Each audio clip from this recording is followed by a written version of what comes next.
रखना ही होगा।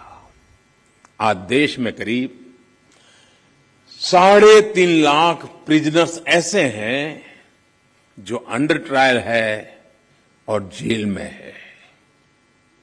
इनमें से अधिकांश लोग गरीब या सामान्य परिवारों से हैं। हर जिले में डिस्ट्रिक्ट जज की अध्यक्षता में एक कमेटी होती है ताकि इन केसेस की समीक्षा हो सके, जहां संभव हो बेल पर उन्हें रिहा किया जा सके। मैं सभी मुख्यमंत्रियों और हाई कोर्ट के जजेस से अपील करूंगा कि मानवीय संवेदनाओं, उन संवेदनाओं और कानून के आधार पर इन मामलों को भी अगर संभव हो तो प्राथमिकता दी जाए। इसी तरह न्यायालयों में और खासकर स्थानीय स्तर पर लंबित मामलों के समाधान के लिए मध्यस्थता, मीडिएशन भी एक महत्वपूर्ण जरिया है। हमारे समाज में तो मध्यस्थता के जरिए विवादों के समाधान की हजारों साल पुरानी परंपरा है।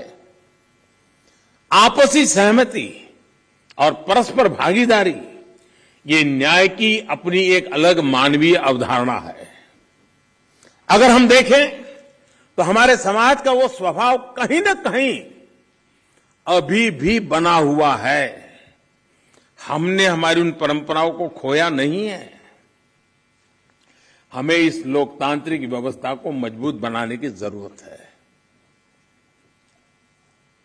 और जैसे चीफ साहब ने ललित जी की तारीफ की, मैं भी करना चाहूंगा। उन्होंने पूरे देश में भ्रमण किया, हर राज्य में गए इस काम के लिए, और सबसे बड़ी बात है कोरोना काल में गए। साथियों, मामलों का कम समय में समाधान भी होता है, न्यायालयों का बोझ भी कम होता है और सोशल फैब्रिक भी सुरक्षित रहता है। हमने इसी सोच के साथ संसद में मीडिएशन बिल को भी एक अम्ब्रेला लेजिस्लेशन के रूप में भी पेश किया है। अपनी रिच लीगल एक्सपर्टाइज के साथ हम मीडिएशन से सॉल्यूशन की विधा में ग्लोबल लीडर बन सकते हैं।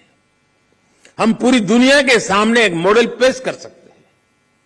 मुझे पूरा भरोसा है कि प्राचीन मानवीय मूल्यों और आधुनिक अप्रोच के साथ इस कॉन्फ्रेंस में ऐसे सभी विषयों पर आप सब विद्वज्जन विस्तार से चर्चा करके, मंथन करके उस अमृत को लाओगे जो शायद आने वाली पीढ़ियों तक काम आएगा।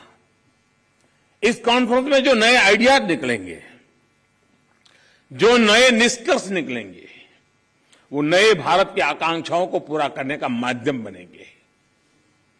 इसी विश्वास के साथ मैं फिर एक बार आप सबके मार्गदर्शन के लिए मैं आपका आभारी हूं, और मैं सरकार की तरफ से ये विश्वास दिलाता हूं कि देश के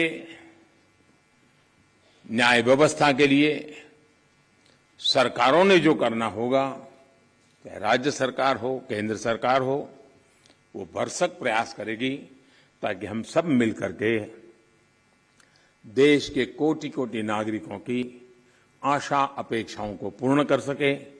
और 2047 में देश जब आजादी के 100 साल मनाए, तब हम न्याय के क्षेत्र में भी और अधिक गौरव के साथ, और अधिक सम्मान के साथ, और अधिक संतोष के साथ आगे बढ़े। यही मेरी बहुत बहुत शुभकामना है।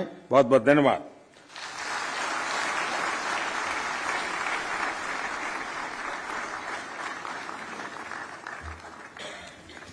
कोटिशः धन्यवाद माननीय प्रधानमंत्री जी, आपकी प्रेरणा के लिए।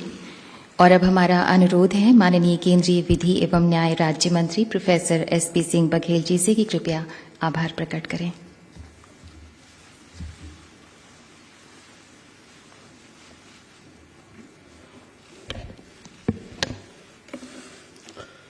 माननीय प्रधानमंत्री श्री नरेंद्र मोदी जी, भारत के मुख्य न्यायाधीश माननीय श्री न्यायमूर्ति एन वी रमन्ना जी, माननीय विधि एवं न्याय मंत्री श्री